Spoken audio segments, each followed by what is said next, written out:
Hey, hey, what's up, everybody? Got a couple things to go over here. The markets we're going to cover today are going to be the S&P 500 and the Dow Jones. But before we get into them, I want to recommend another trading website I found this week. Found it really educational and just really good information. The name of it, as you can see right here, is called Trading Rush, and I assume it's a guy. I have no idea because they use a text-to-speech application for it to talk about everything on here.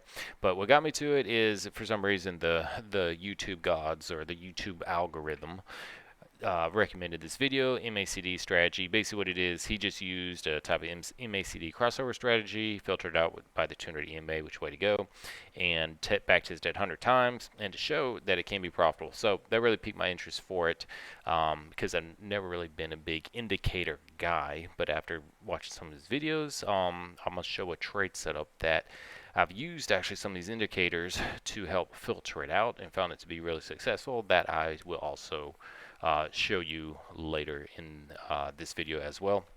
So anyways, just want to talk about this website. So really good website. It talks mainly about indicators. He does a lot of back testing for some of the indicator strategies to kind of show in a sample size of 100 trades whether or not they work or not. And yeah, I found it really good. And normally don't recommend YouTube channels, but this is I've really enjoyed this one. So it's Trading Rush. As far as I know, he's not trying to sell any courses. He even says that in there. He's not trying to sell any. He does have an app, which I haven't downloaded, that apparently you can like do your own back testing or something like that. But yeah, really good. So I recommend it. Trading Rush here on YouTube. Now, going over to the S&P 500 for this week, there's Friday, Thursday, Wednesday, Tuesday, Monday. Go back there. As you see, it was basically a sideways market that finished up on a high note late here on Friday when it looked like it was just going to become a range bound for the week, but it went up and broke up to a new high. So with that, we're looking for a potential five-way move right here. What it would be there's the 0, 1, 2, potential 3 high up here. 4 would have to retrace down to the 38% line right there, and then 5 would be somewhere up around 39.43.75, assuming that remains high right there. But that's the potential that we're looking for right there for that five-way long move. That's the only open one, there's no open trades right now to look for.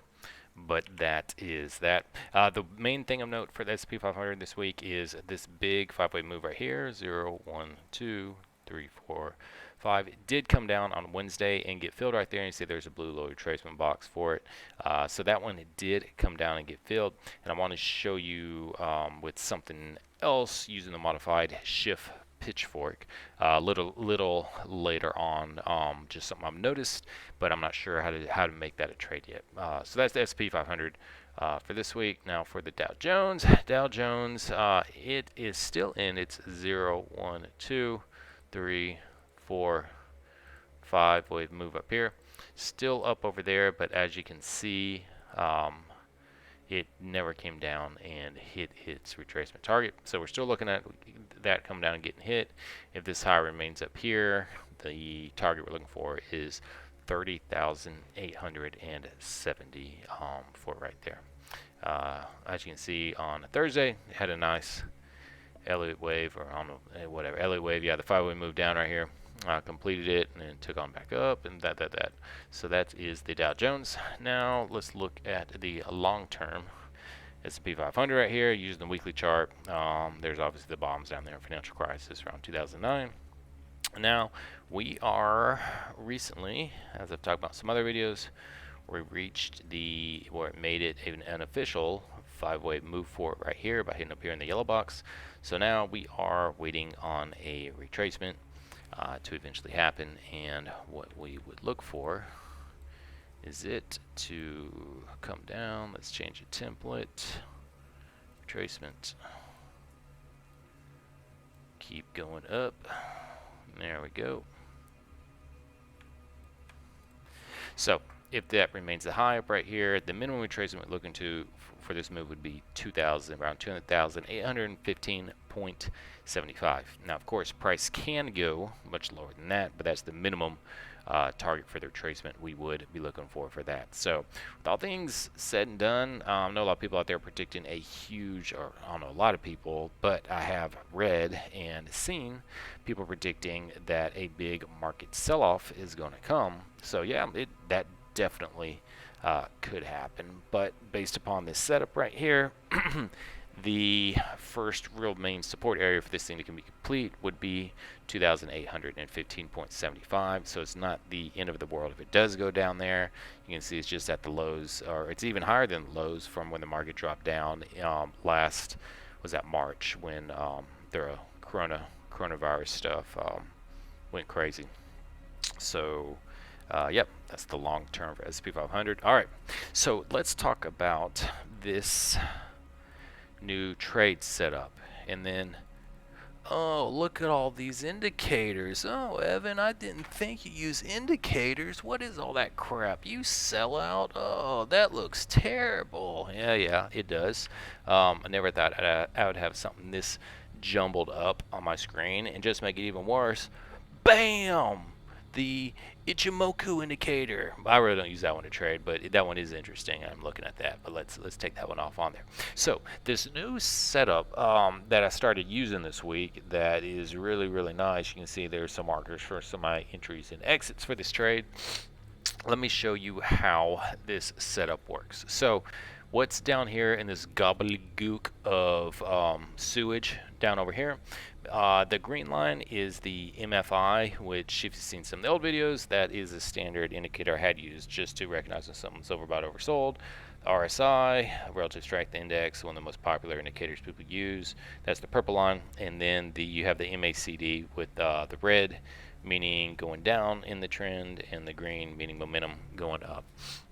And then how I view it as overbought, oversold is if for the green line, the RSI, it has to close below the green box down here or above this purple box up here, the black line up there. Now for the RSI, for that one to be, because it's two different overbought, oversold, the RSI, that one has to again close above the kind of black line up there, the purple box, and then it only has to close below this little black line down here, not go below the green. So I would like to get it a little bit easier to decipher, but that seems to be working best for me. And then you just see the lines right here for the MACD, and I'll show you how everything kind of works together. Because a big problem I always had was I always wanted to be able to take just the retracement type of trades, like there's the low, there's the high. Let's get this correct. There's the low, there's the high. I'll get rid of that thing, don't need that. Get rid of that too. So there's a low down here, there's a high. Look at that, perfect retracement back to the 50% line, goes up and hits the target at that 1.416. So it's beautiful when it works, but the problem I always had was I never knew how to filter it out and how to at least be right 50-60% of the time on these trades, because I want my target to be up here, my stop loss to be somewhere right around here if I'm going to use one at all. So that way it makes it about a 2-to-1 risk reward ratio. So even if I'm only right 50% of the time, that is some extremely good profits right there. But I can never even figure it out 50% of the time using lows. Where's the swing low? Where's the swing high? Where can I at least be right 50% of the time? It always just threw me off so bad. So as you can tell, I kind of put it way on the back burner for a while, and because there's one guy I knew, a friend of mine who unfortunately passed away. That's how he traded. He traded on these pullbacks, and he would just scalp these trades, but he was making a killing doing it. He showed me how he did it and everything, but I just could not figure it out for myself. That's why I truly believe that you have to come up with your own trading system or trading style that you understand and you totally trust you to be successful. Because even though he showed me literally everything he was doing, how I view the markets each day, where the supports and resistance areas were, I couldn't figure it out for myself. So maybe it's just me being stupid, but I just could not do it. So that's why I've come up with kind of my own things that I do right here, and that's why I truly believe if everyone wants to be successful, yes, you can learn from other systems, other stuff people are doing, but you have to tailor it to yourself and what works for you. So after seeing those videos for the trading rush, I was like, okay, I'll slap some of these on there and start doing some back testing and see if they're going to work. And so what I discovered was, after watching I think one of his MACD, then him talking about the RSI and some other stuff over there, what I did to filter out on which way to take it is, when either the green line, which is the, I'll tell you what, let's hide I'll hide that and that. Oh wait, crap, no, wait, hide the MACD. Give me the RSI. All right, so if the RSI goes into the oversold territory, that signifies that I'm looking for a retracement up and then a pullback. Similarly, if the MFI goes above the top of its line right there, that's going to mean oversold, and I'll be looking for a short on the pullback. And if it goes below the low down there, that means I'll be looking for a long on the next pullback up. But then how do you know when to get in for the next pullback? So what I use for that is the MACD to when I start looking for the pullback. Now when I'm trading, yeah, it looks like a jumbled mess, but hey, it works for me. So down here, for instance, let's look at this trade right here. Let me take these boxes off of there to make it a little bit easier to see. So when I'm looking at this market right down here, because this was a trade I did take, is price is going down, down. I'm not worrying about anything right now. Just okay, I'm waiting for come on, computer.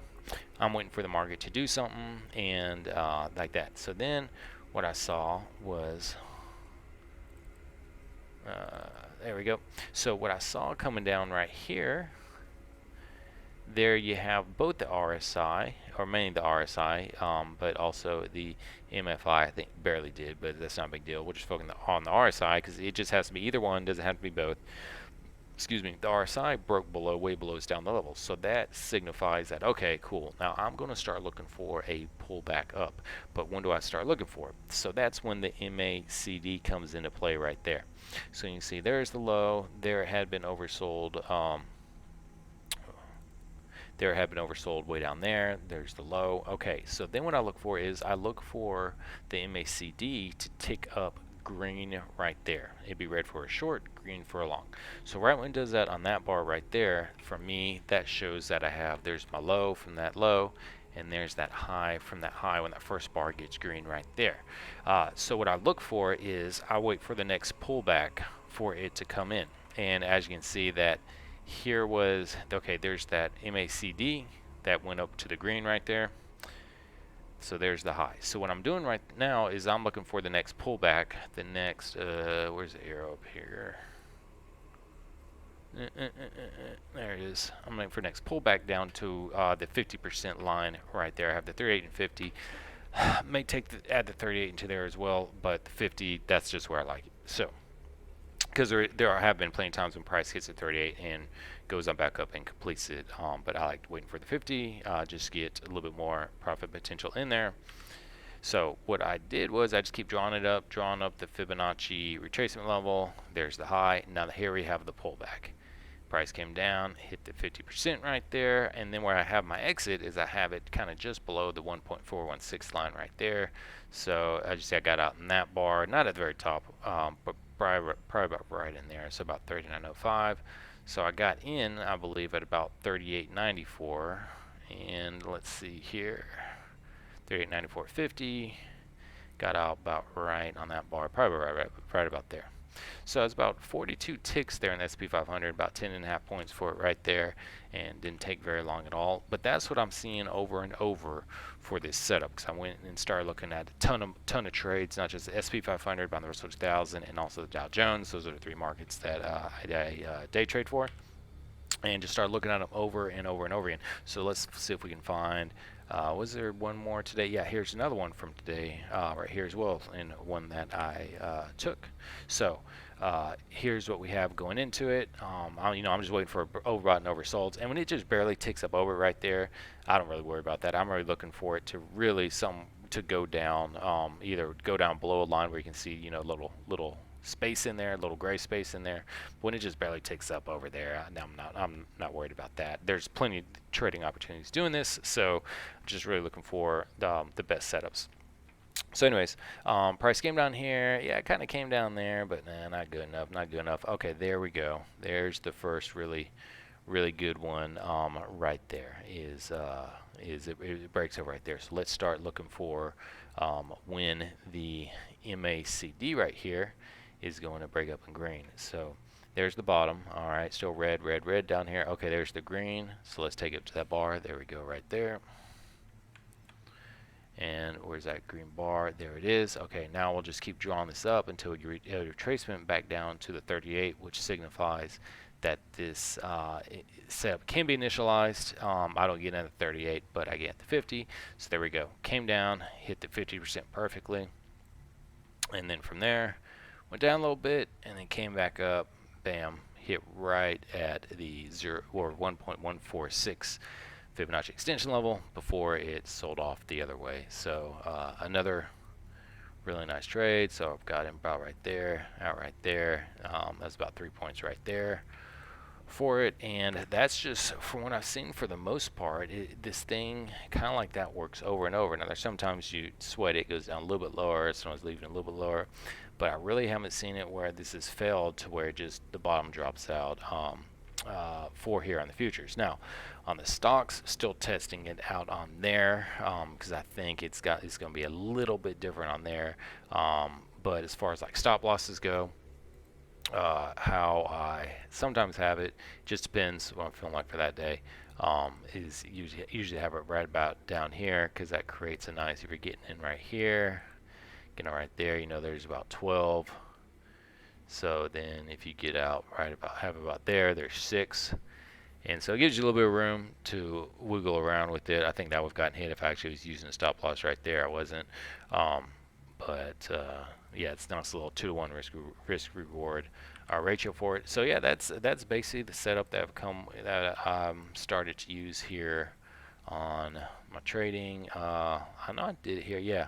So here's one I did. Let me show you for the Dow Jones. So you can see down here, there's the RSI. Let's get the MFI off of there. So you can see for the RSI, it came down, broke way below its purple box, a little black line right there, over into the oversold territory, and it also happened to be the completion of a 5-wave move down. So there's the low that I use for it. Now we just now see where the green breaks up. Okay, there's a green right there. There's where it broke up. So that's going to be the first.